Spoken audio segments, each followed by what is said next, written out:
Hi there, Kiwi Codger here, and thanks for joining me for episode 45, Matakitaki Part 2, the Pa Complex. Now, regarding the previous episode 44, I have a correction to make. I said the Mangaweka Pa was here. I was wrong. Thanks to some great correspondence with Nathan Ormsby, the Mangaweka Pa is actually here. So the Pa complex is situated at the northern end of Pirongia. It is one of the most accessible pa that you are going to find. It's easy walking and its place in the musket wars is way up there. The Ngāti Hikairo of Kawhia have the mana whenua for this area and have had the entrance and corridor upgraded. Parking is no issue. Apart from a small section of Puketutu that is in private hands, the rest of the area is accessible to the public.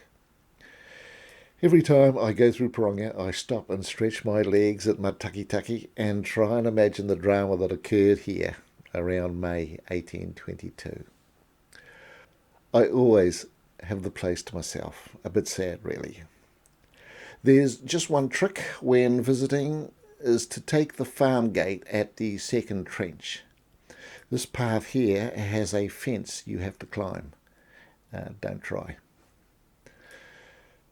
Of course, 200 years has passed, but you can still see earthworks in very good condition.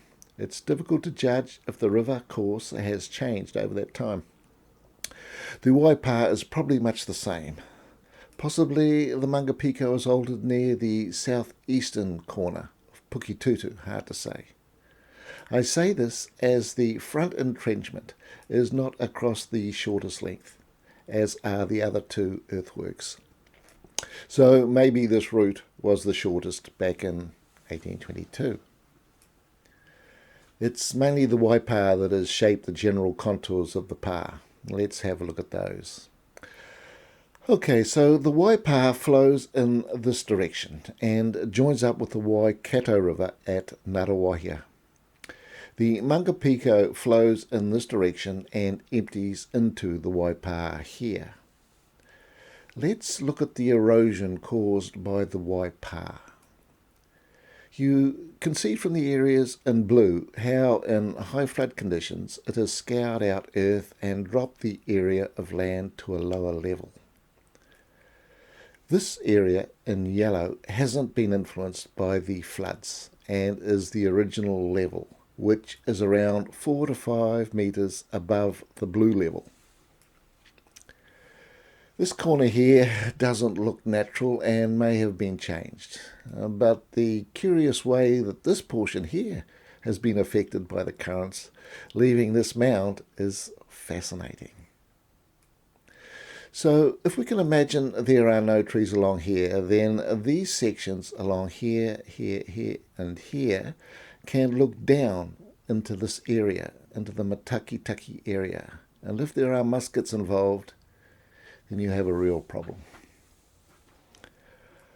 Okay, let's go for a drone over this area. We're going to start here, fly along to over here, then organise to come back, and then we'll go back along here with a low pass and we'll get a very good look at the earthworks close up.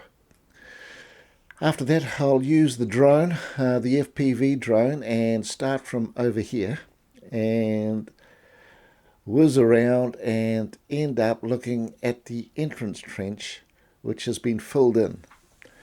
But it's easy to make out where it was. Okay. Let's go.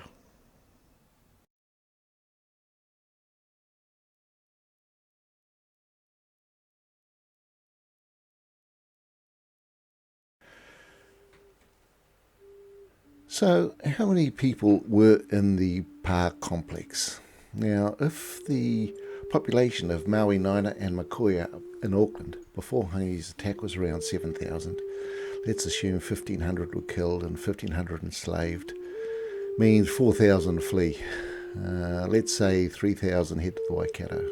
And then we have the Ngāti Maru and others from the Coromandel are fleeing as well, and the Amio whenua has remained in the Waikato to help. The number in Matakitaki is said to be between 5,000 and 10,000. Certainly the number of Maori at risk has got to be well over 10,000. So I would say that although many other pa are swelling in number, Matakitaki is probably at the high end of the estimate. Let's say 8,000. And for the purposes of the story for the next episode, let's say 1,800 are in Taura-kohia and 6,200 in Puketutu. That gives every man, woman and child a space measuring 2.4 by 2.4 metres. There's actually plenty of room. And remember that Maori sleep sitting with a cape around them. Only in extreme conditions do they seek the shelter of the foray. We can also assume that Ngāti Pawa, Ngāti Maru and Ngāti Whatua refugees make up around 1,500 to maybe 3,000 of the population, and what they experienced at the hands of the Ngāpuhi 7 months before would be common knowledge in the pa. Now, regarding the pa entrances and the entrances between the individual pas, normally these are designed to be easily shuttered and, if open, minimise the rapid influx of the enemy.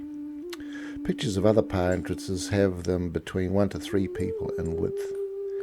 Now, for this mind exercise, assume we have an entrance 3 wide and we have 8,000 people in 3 columns, and they go through the entrance at 6 per second in an orderly fashion. To get 8,000 through would take 22 minutes. That's a long time for the tail enders to wait. Regarding muskets, now muskets can normally be loaded 3 times per minute, but in battle conditions, two shots per minute is more likely. They're quite accurate up to 50 metres. Beyond that, a trade musket needed an element of luck. However, if you have many shooting the same object, then a strike was likely up to 200 metres. At 200 metres, the shot could cause death or significant injury.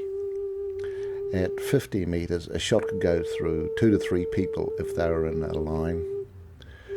The actual range of a trade musket could be from 750 to 1,250 metres if fired at the 45-degree angle, so it was a vicious instrument.